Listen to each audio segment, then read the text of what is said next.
전능하사 천지를 만드신 하나님 아버지를 내가 믿사오며 그 외아들 우리 주 예수 그리스도를 믿사오니 이는 성령으로 잉태하사 동정녀 마리아에게 나시고 본디오 빌라도에게 고난을 받으사 십자가에 못 박혀 죽으시고 장사한 지 사흘 만에 죽은 자 가운데서 다시 살아나시며 하늘에 오르사 전능하신 하나님 우편에 앉아 계시다가 저희로서 산 자와 죽은 자를 심판하러 오시리라. 성령을 믿사오며 거룩한 공회와 성도가 서로 교통하는 것과 죄를 사하여 주시는 것과 몸이 다시 사는 것과 영원히 사는 것을 믿사옵나이다. 아멘. 하나님 아버지가 주신 영적 신분 선포문. 나는 전능하신 창조주 하나님의 당당한 자녀다. 나는 이전 것에서 완전히 거듭난 새로운 피조물이다. 나는 그리스도 예수 안에서 완전한 자로 다시 태어났다. 나는 하나님의 사랑을 받는 보배롭고 존귀한 자이다. 나는 모든 것을 가진 부자요 이 시대의 복의 근원이다. 나는 캄캄하며 혼돈하고 공허한 이 세상을 비추는 생명의 빛이다. 나는 능력을 주시는 성령 안에서 무엇이든지 할 수 있는 자다.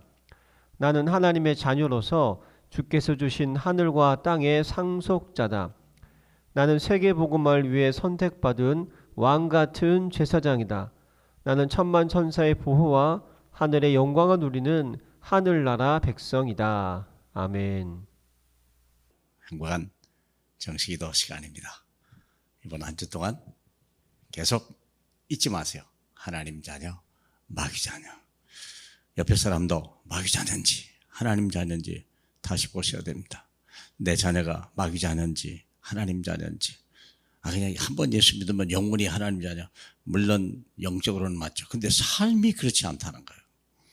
그게 중요하죠. 그 영혼이 물론 지옥 가든 천국 가냐 중요하지만 그 삶의 가치가 하나님을 위해서 쓰임받을 수 있는 그런 하나님의 사람이냐, 좋은 씨를 뿌리고 좋은 것을 거둘 수 있는 하나님의 사람이냐, 이건 참 중요하죠. 우리 볼까요? 성숙한 그리스도인, 고린도후서 4장 14, 15입니다. 그리스도의 사랑이 우리를 강권하시는도다. 우리가 생각하건대 한 사람이 모든 사람을 대신하여 죽었은즉 모든 사람이 죽은 것이라. 그가 모든 사람을 대신하여 죽으시면 살아있는 자들 하여금 다시는 그들 자신을 위하여 살지 않고 오직 그들을 대신하여 죽었다가 다시 살아나신 이를 위하여 살게 하려 하십니다.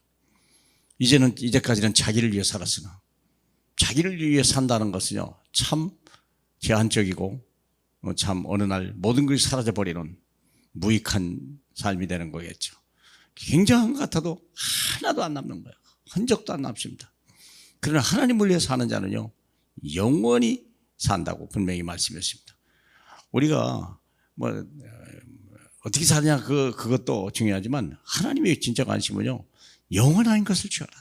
왜? 우리가 영원히 살 사람이기 때문에.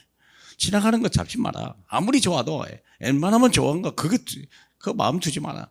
그거 다 필요하면 주겠다 약속하죠. 성숙한 그리스도인. 간단해요. 마태복음 16장 10절. 정말 예수가 그리스도 모든 문제겠죠. 너희는 나를 누구라 하냐? 저는 그리스도시요 살아계신 하나님의 아들이십니다.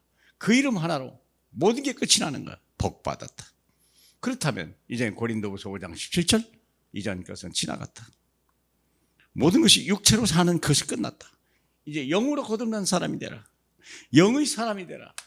그래서 나는 죽고 오직 내 안에 그리스도만 사는 하나님의 성전된 사람, 오직 그리스도만 말하고 그리스도만 바라보는 사람으로 바뀌더라. 이게 성숙한 일이에요. 사람들 육신 때문에 시험될 필요도 없고 넘어질 필요도 없어요. 많은 크리스찬들이 육을 가지고 육에서 못 벗어나는 거예요. 육을 위해 사는 사람들이요. 먼저 나라와 일을 구하면 그리스도 한 분으로 있다면 남은 육체는 별것 아니거든. 하나님 먹이신다고 그랬고 문을 열면 내가 그들과 함께 먹겠다고 분명히.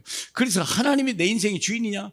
내가 정말 하나님 부르심 받은 하나님의 사명자입니까? 하나님은 나를 끝까지 책임지실 분입니까? 그리고 내가 하는 모든 일에서도 나중에 심판자로, 그리고 그분은 나의 모든 것입니다. 정말 그렇다면 한 번에 지진 않아도요, 계속 그렇게 할 수 있다면 어느 날 우리는 변하죠. 구원이 모든 것이거든. 허물과 죄로 죽었던 너희를 살리셨도다. 전에는 이 세상 풍속을 따라가고 우리가 자기 썩어질 육신을 위하여 살아왔으나 이제는 하나님의 진노에서 우리가 완전히 벗어나서 오직 하나님의 사람, 오직 예수로 결론낸 사람, 오직 성령의 능력을 힘입은 사람으로 변해가는 것, 이게 구원이 모든 것입니다. 그렇다면 두 가지, 구원받은 사람이 두 가지 큰 역할을 해야 돼요. 날 보시면 되죠. 성령의 역사, 우리가 사도신경을 할 때 성령을 믿사오며 그러자. 성령이 뭘 믿습니까? 거룩한 공예. 거룩한 공예라는 말이 무슨 뜻입니까? 성삼위 하나님과 내 영이, 내 영과 내 혼과 몸과 내 삶이 성삼위 하나님과 하나 됐다. 거룩한 성예요. 얼마나 감사합니까? 내가 하나님과 하나 된 거예요. 하나님이 예수 안에, 예수는 내 안에, 나는 예수 안에. 얼마나 멋있습니까? 내 삶 자체가 이제는 흠이 없는 거예요. 그렇다면 이제는 성도의 규제, 전도하는 사람, 증인의 삶을 살아라.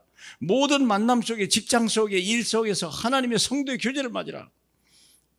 고린도후서 4장 5절에 보면요, 우리가 전하는 예수가 모두 너의 주인이다.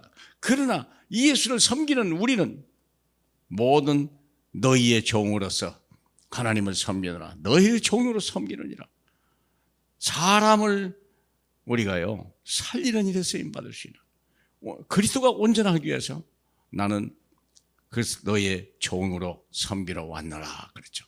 예수 그리스도는 주인이요, 우리는 너를 살리는, 너를 섬기는 종으로서 성도의 교제. 그러면 어떤 열매가 있냐? 아름다운 열매를 내는 거예요. 고린도후서 5장 15절 알죠?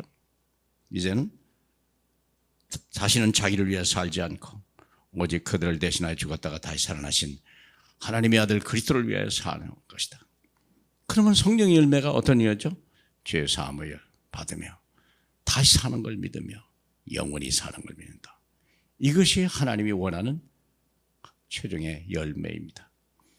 그 죄 많던 인생을 그리스도의 피로 씻어서 거룩하게 만들고, 그리고 다시 살게 하셔서 영원히 사는 존재로 하나님 형상을 회복하고, 그리고 영원히 하나님 나라에 사는, 하늘나라 두 개에 소중하며 이 땅에서도 하나님 나라의 증인이요 죽어서도 영원한 하나님의 영광을 나타낸 하나님의 사람, 성숙한 그리스도인, 저와 여러분이 이 증인이 되실 줄로 믿습니다. 육을 가지고 있지만 육이 우리가 하나님 앞에 쓰임받는 도구가 돼야지, 육이 내 인생의 주인이 되면 우리는요 큰일 나는 거야. 마귀에 틈타버립니다. 원망, 불평, 낙심, 좌절, 거기 다 나오는 거예요. 미움, 정오, 거기서 다 나온 거, 내 육신에서 나온 거. 그러나 내 안에 영이 있을 때는, 하나님의 영을 따라갈 때는요, 모든 사람을 살리게 되고, 모든 사람을 기쁘게 하고, 모든 사람을 살게 만들고, 모든 사람이 하나 되는 역사를 저와 여러분을 통해서 이루게 해줄 줄로 믿습니다. 하나님 감사합니다. 우리가 무엇이간데 이렇게 하나의 평화의 도구로 모든 사람을 수용하고, 모든 사람을 이해하며, 모든 사람을 살려내며, 모든 사람을 전도제자로 만들어가는 과정 속에 우리가 쓰임받게 하소서. 주님의 형상을 닮아가게 하고 주님의 삶을 따라가는 저희에게 하옵소서. 예수 그리스도 이름으로 기도합니다. 아멘.